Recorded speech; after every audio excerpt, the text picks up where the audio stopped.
तुरंत क्रोधित होकर महाराज हिरण्यकश्यपु ने बहुत मारने का प्रयास किया, हाथी के नीचे डलवाकर मारने का प्रयास किया, महाराज पहाड़ से गिराने का प्रयास किया, बहुत प्रयास किया, पर कोई भी प्रयास उसका सफल नहीं हुआ। लास्ट में महाराज आज संडामर्क के पास वापस भेजा। संडामर्क जी ने बहुत समझाया, पर वो सिर्फ नारायण का नाम भजते हैं और हर समय कीर्तन करते रहते हैं। आज हिरण्यकश्यपु को क्रोध आया, बोले इसे मैं ही आज मारूंगा। पकड़ के ले गए, बोले चल बता तेरा भगवान कहाँ। पकड़ कर ले गए, बोले आज तू बता कि तेरा यह परब्रह्म कहाँ रहता है, आज मैं उससे ही मिलना चाहता हूं। प्रहलाद ने कहा पिताजी वो तो जग जग कण कण में है, आप जहां उसे भजना चाहो, जहां देखना चाहो, जहां समझना चाहो, जहां आप उसे देख सको वही वो है।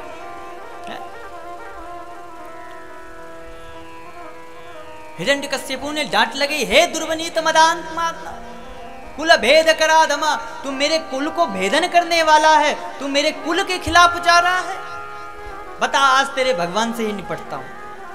महाराज चिघाड़ करके वो जैसे ही आगे बढ़ा, उसने पूछा इस खंबे में तेरा भगवान है।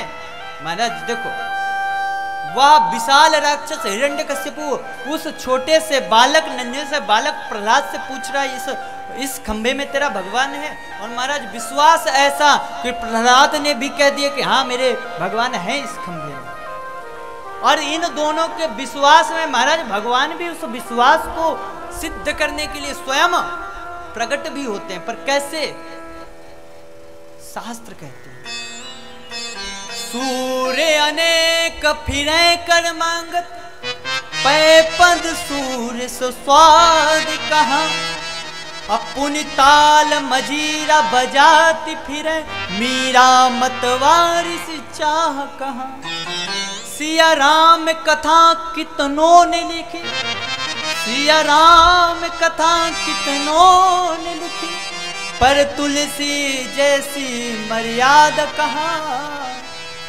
नरसिंह बसे प्रति खंभन में, पर काढ़न को प्रहलाद कहा। आज भी नरसिंह हर खंबे में है, कण कण में भगवान है, पर तुम जैसा प्रहलाद जैसा निकालने वाला तो कोई हो, प्रहलाद जैसा विश्वास करने वाला भी तो हो। तुरंत महाराज उस हिरण्यकश्यपु ने कहा तेरे भगवान हैं। प्रहलाद ने कह दिया हाँ मेरे भगवान हैं। तुरंत हिरण्यकश्यपु क्रोध में भरकर महाराज गदा उठाई, एक गदा मारी उस खंबे में, वह खंबा फट गया और चिघाड़ करते हुए भगवान नरसिंह प्रकट हो गए। बोले नरसिंह भगवान की जय। नरसिंह भगवान का वेशभूषा महाराज कैसा है, एकदम हुआरंभ करते हुए महाराज सिंह का मुख है, बड़े बड़े महाराज नाखून है और शरीर मानव का है, पीतांबरी पहने हुए हैं, कौस्तुभ मणि चमचमा रही है। और महाराज तुरंत चिघाड़ करते हुए हिरण्यकश्यपु को जब उसे पकड़, भीषण युद्ध होने लगा। युद्ध होते होते महाराज तुरंत भगवान ने पकड़कर तुरंत उसे अपने जंघा में लिटा लिया, देहली के बीचों बीच अपने जंघा में लिटाकर बोले अब मैं तुझे मारूंगा। हिरण्यकश्यपु हंसने लगा, अरे तुम मुझे कैसे मारोगे? क्यों भैया? मैंने वरदान प्राप्त किया है ब्रह्मा जी से। क्या वरदान प्राप्त किया है? बोले मैं ना दिन में मरूं ना रात में मरूं, ना मैं ऊपर मरूं ना नीचे मरूं, ना मैं अंदर मरूं ना बाहर मरूं, ना मैं अस्त्र से मरूं ना शस्त्र से मरूं, ना मैं किसी इंसान से मरूं ना किसी जानवर से मरूं। भगवान बोले एक बात बता, तेरे जितने वो थे वरदान थे मैंने सारे पूरे कर दिए। बोले कैसे? बोले तू ही बता, दिन है रात है? बोले ना ये दिन है ना रात है। तो बोले ऊपर है कि नीचे? बोले ना मैं ऊपर हूं ना नीचे, बीच में आपके जंघा पर लेटा हुआ। फिर भी अस्त्र शस्त्र से तो नहीं मार सकते? बोले मैं तुम्हें अस्त्र शस्त्र से मारूंगा ही नहीं। बोले किससे मारोगे? बोले ये नाखून है ना, इसी से तुझे चीरूंगा। बोले फिर भी तुम मुझे नहीं मार सकते, क्यों? क्योंकि मैंने वरदान मांगा है कि यह 12 महीनों में मैं किसी भी महीने में ना मरूं। भगवान हंसने लगे, ये 13वां तेरे लिए ही बनाया है। अच्छा महीना 13 भी होते हैं? मुझे पता ही नहीं था, नहीं ये भी मांग लेता। बोले हाँ अधिक मास। बोले फिर भी तुम मुझे नहीं मार सकते, क्यों? क्योंकि मैंने वरदान मांगा है कि ब्रह्मा के बनाए किसी भी जीव से मेरी मृत्यु ना हो। ब्रह्मा के बनाए किसी भी कोई भी व्यक्ति मुझे नहीं मार सकता। भगवान हंसने लगे, बोले ब्रह्मा में थोड़ी बनाता, हम ब्रह्मा को बनाते हैं।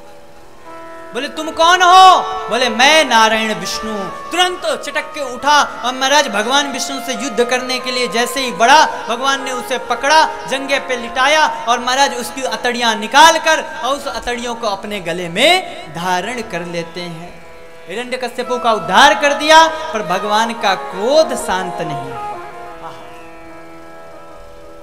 महाराज बड़े बड़े राजर्षि महर्षि सब आकर भगवान की स्तुति कर रहे हैं, देवता लोग आकर जप रहे हैं, प्रभु शांतो शांताकारम भुजगनयनम। आप तो शांताकार हो, आप क्यों क्रोध कर रहे हो? आपका क्रोध शांत हो। बड़े बड़े ब्रह्मा जी चार चार मुख से स्तुति कर रहे हैं, पर भगवान का क्रोध ही शांत नहीं हो रहा। एक नहीं कही भैया, कोई भी कितना क्रोधी पुरुष हो, कितना भी बाहर क्रोध दिखा ले, पर महाराज श्रीमती जी के सामने एक नहीं चलती। तो क्या करें? बोले लक्ष्मी जी को लेके आओ। लक्ष्मी जी के पास पहुंच गए। मैया प्रभु बड़े क्रोध में है, उनका क्रोध नहीं शांत हो रहा। मैया भी छम छम करती 16 श्रृंगार करते हुए आरती की थाली लेकर चल दी। बोली पहले तो वो क्रोध करते नहीं, और क्रोध करते भी होंगे तो मैं तुरंत उन्हें मना लूंगी। महाराज जैसे लक्ष्मी जी वहां से छम छम करती हुई थाली लेकर आई, और जो महाराज यहाँ भगवान के समक्ष पहुंची, वही जो महाराज भगवान ने नरसिंह भगवान ने देखा, वही जोर से हुमारंभ किया, दहाड़ लगाई। सोई महाराज लक्ष्मी जी तो महाराज डर गई, एक सांस वहां ली, दूसरी सांस जाके बैकुंठ में ली। अरे भाई ये कौन है? ये मेरे पति देव थोड़ी है, मेरे कितने सुंदर से प्यारे से पति देव, ये कौन सा बब्बर शेर जंगली शेर ला के बिठा दिए? ये मेरे पति नहीं है। महाराज जब किसी से भगवान का क्रोध नहीं शांत हुआ, तो भक्त राज प्रहलाद को नारद जी आदेश करते हैं। प्रहलाद ने हाथ जोड़कर प्रार्थना की, प्रभु आप तो सत्य हो, सत्यम विधातु, आप सत्य हो, परब्रह्म हो, आप क्यों क्रोध कर रहे हो? आपने मेरे पिताजी को आपने प्राणांत किया, आपके हाथ से मरना भी सदगति को प्राप्त होते हैं। तो प्रभु आपने बड़ी कृपा की, जिन चरणों को, जिन हाथों को, जिन महाराज जिनके ध्यान करते करते संत जन अपना जीवन कृतार्थ कर देते हैं और आपको ध्यान में भी नहीं पा पाते, उन हाथों से उन गोद में आपने मेरे पिता को बिठाया, आपका बहुत बहुत धन्यवाद। पर प्रभु अब आप शांत हो जाइए। तुरंत भगवान ने प्रहलाद को अंक में भर लिया और उसे अपने महाराज वात्सल्य उड़ेड़ने लगे, अपने जीवा से उसको महाराज उसका रसास्वादन करने लगे। अब बोले पुत्र प्रहलाद मुझे क्षमा कर दो, मेरी वजह से तुम्हें इतने कष्ट भोगने पड़े। भगवान ने उन्हें आशीर्वाद दिया, बोले बेटा तुझ जैसा पुत्र जिस खानदान में हो जाए, उसकी एक नहीं हजारों पीढ़ियां तर जाती हैं। तू क्यों सोचता है तेरे जैसे पुत्र को जन्म देने वाला पिता तो महाराज सायुज्य मुक्ति प्राप्त करेगा। भगवान खूब आशीर्वाद देकर प्रहलाद के यहाँ से